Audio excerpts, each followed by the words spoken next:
berjalan hanya di jalanmu, mendengar hanya suaramu.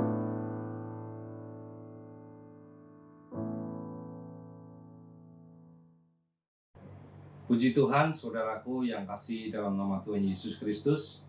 Pada hari ini kita jumpa kembali dalam renungan kebenaran firman Tuhan. Saya yakin dan percaya hari ini harinya Tuhan yang memberikan berkat bagi kita sebagai anak-anak Tuhan. Tentunya Tuhan memakai hidup kita untuk memberkati. Sebelum kita merenungkan kebenaran firman Tuhan, mari kita tundukkan kepala.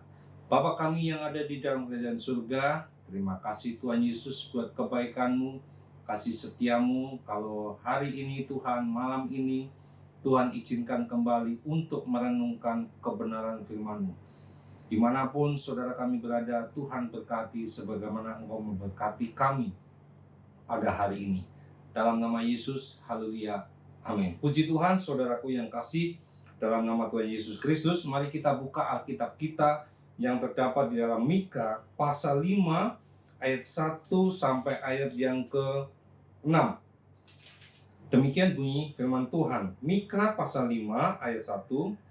Tetapi engkau, hai Betlehem Efrata, hai yang terkecil di antara kaum-kaum Yehuda, daripadamu akan bangkit bagiku seorang yang akan memerintah Israel, yang permulaannya sudah sejak purbakala, sejak dahulu kala. Sebab itu ia akan membiarkan mereka sampai waktu perempuan yang akan melahirkan telah melahirkan. Lalu selebihnya dari saudara-saudaranya yang akan kembali kepada orang Israel, maka ia akan bertindak dan menggembalakan mereka dalam kekuatan Tuhan, dalam kemegahan nama Tuhan Allahnya.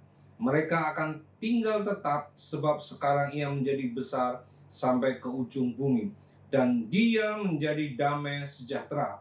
Apabila Asyur masuk ke negeri kita, dan apabila ia menginjak tanah kita, maka kita akan membangkitkan melawan dia 7 gembala, bahkan 8 pemimpin manusia. Mereka itu akan mencukur negeri Asyur dengan pedang, dan negeri Nimrod dengan pedang terhunus. Mereka akan melepaskan kita dari Asyur.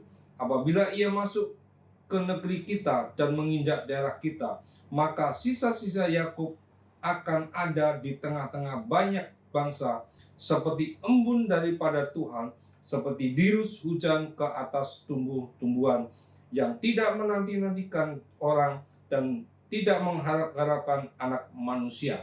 Saudaraku yang kasih dalam nama Tuhan Yesus Kristus, pada malam hari ini saya ambil judul yaitu embun. Nah, tentunya saudaraku yang kasih, embun itu apa? Seringkali kita tidak menyadari. Setiap pagi bangun tidur, kita kalau di tengah kota yang besar ini, kita sulit untuk menemukan embun. Embun tentunya ada sesuatu hal yang sangat menarik. Walaupun kecil, embun itu akan bermanfaat di dalam kehidupan tumbuh-tumbuhan. Saudaraku yang kasih dalam Tuhan, kita sebagai anak-anak Tuhan, tentunya Tuhan menginginkan sekecil apapun itu, kita harus menjadi embun. Ya, memang secara tidak sadar kita seringkali melupakan apa sih embun itu. Adalah tetesan yang jatuh dari langit menjadi air, dan air itu menyejukkan dan membuat tumbuh-tumbuhan itu hidup dengan segar. Demikian juga kehidupan kita sebagai anak-anak Tuhan. Saudaraku yang kasih, tentunya Tuhan mempunyai satu tujuan. Tuhan mengharapkan setiap anak-anak Tuhan itu memberikan kesejukan, ya. Walaupun secara manusia mungkin hanya sepintas atau sekedar, tetapi di balik sedikit itu memberikan kesejukan yang luar biasa, memberikan damai sejahtera di dalam sekeliling kita, di dalam kehidupan kita sebagai anak-anak Tuhan. Oleh sebab itu, saudaraku yang kasih, kalau kita memperhatikan di ayat yang ke-6, maka sisa-sisa Yakub akan ada di tengah-tengah banyak bangsa. Apa? Di sekeliling masyarakat, di sekeliling kita yang ada menjadi apa? Seperti embun daripada Tuhan. Artinya apa? Kita harus menjadi berkat. Walaupun itu kecil, tetapi di balik itu manfaatnya luar biasa. Dan juga dikatakan apa? Seperti dirus hujan di atas tumbuh-tumbuhan. Ya, jadi mengalir. Damai sejahtera itu mengalir di tengah-tengah kehidupan sebagai anak-anak Tuhan yang memberkati di sekeliling kita. Nah, saudaraku yang kasih dalam Tuhan, Tuhan tidak meminta kita itu besar apa, tetapi apa yang ada dalam diri kita supaya kita menjadi berkat. Kalau kita melihat di dalam Matius, saudaraku yang kasih dalam Tuhan, ya, Matius pasal 5, saudara, di sana kita bisa melihat bagaimana orang yang berbahagia, bagaimana orang yang memberikan kesejukan, ya. Matius pasal 5 ayat yang ke-9. Berbahagialah orang yang membawa damai. Ya, dikatakan karena mereka akan disebut anak-anak Allah. Orang yang membawa damai itu adalah orang yang disebut Allah, adalah orang yang berbahagia. Nah, demikian juga kehidupan kita seperti embun yang membawa damai, yang membawa kesejukan di dalam kehidupan kita. Maka dari itu firman Tuhan jelas mengatakan orang yang berbahagia adalah orang yang membawa damai. Nah, bagaimana dengan kehidupan kita? Bisa nggak kita? Mari kita belajar menjadi sedikit yang kecil aja, yaitu apa? Embun. Embun itu yang menetes, itu menyejukkan di dalam kehidupan kita, bahkan di sekeliling kehidupan kita. Mungkin saudara ada di tengah-tengah yang tidak nyaman, atau dimanapun saudara berada, ya.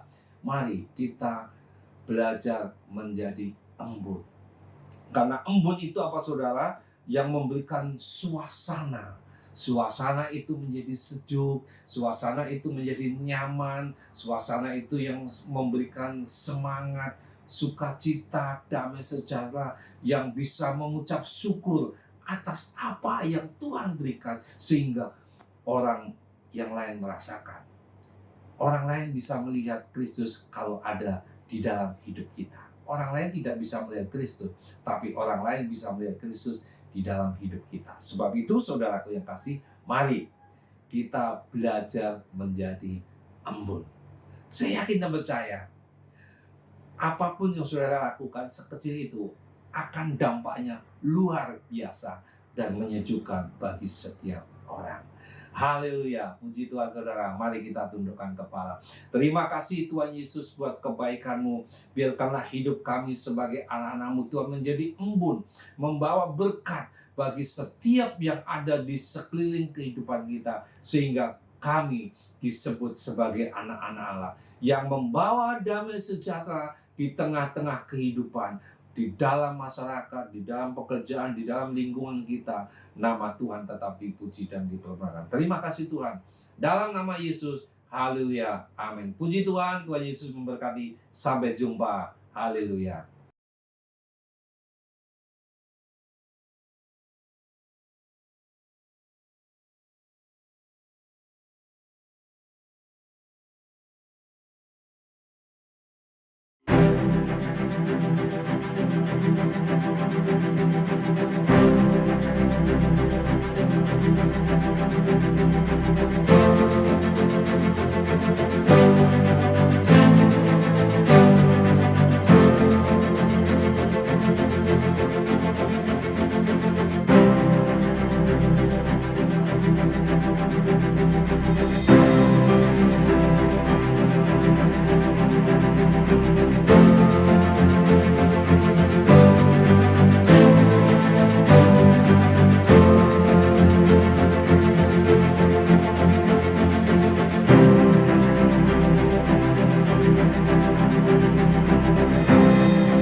Gerejaku adalah rumah